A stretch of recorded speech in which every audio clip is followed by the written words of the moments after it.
We make things out of clay. That's what we do.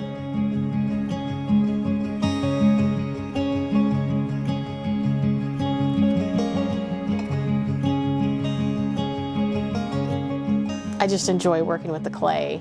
It's one of the only things that I do where I slip into that, I don't know if it's right brain, where you don't realize that other things are going on and time just passes, and I don't know, you solve all the problems of the world while not really thinking about anything at all.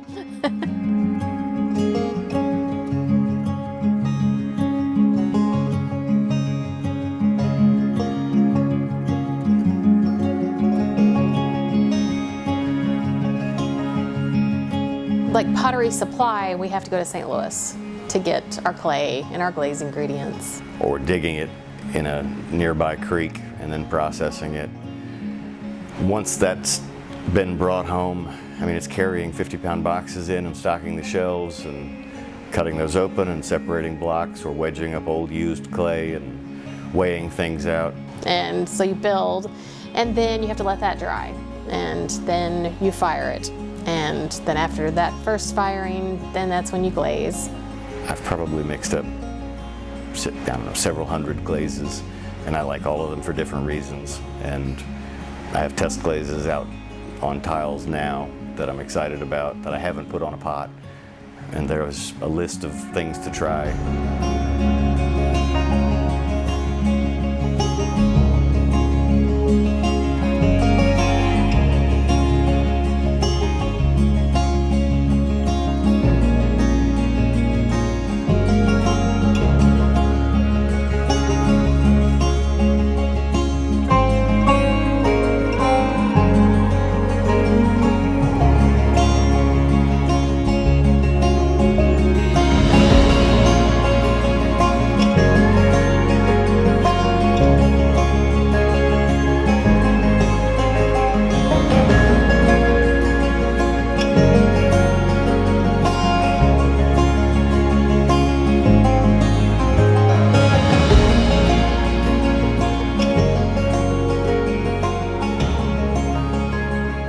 I think every time we open a new kiln, a glaze kiln, and we pull all this stuff out, I think we kind of get that, you know, like Christmas warm fuzzy feeling. Yeah, there's a Yeah.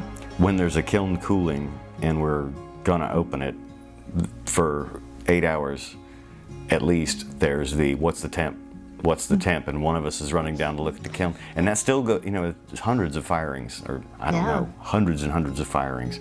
It's still the same every single time, and then when it's time to open the kiln, we'll stay up late and open it, and there's someone yelling in the house, "It's time to open the kiln!"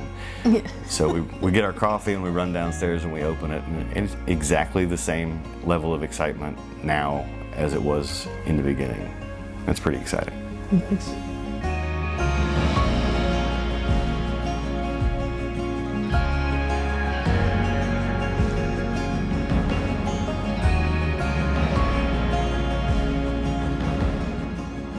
My favorite things to make are probably things like piggy banks and the magnolia flowers. And that's because you throw part of it on a wheel and then you hand build, you know, slab out and hand build other parts of it. And so I get to put all of it together.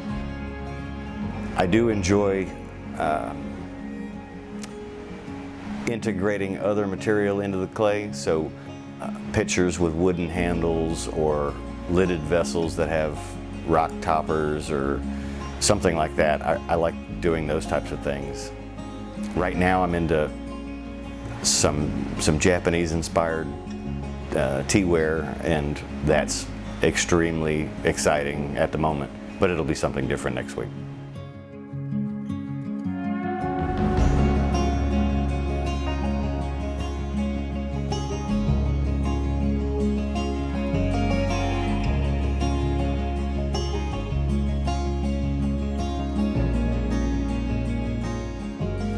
I said go talk to Bob.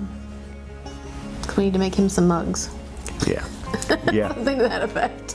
Yeah, we were talking about the uptown community, and it was just, there's so many cool people up here. She said go talk to Bob. We need to make him some mugs because Bob runs the Groundabout.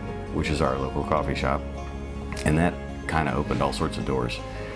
And after working with Bob and Cassie being a good friend of Bob's, who ended up working here next door, Erica Amity Yoga, who's Cassie's sister, we started doing yoga there. And we ended up meeting Emily Fox at Foxy Lady Stuff. Foxy Lady Stuff, who's next door.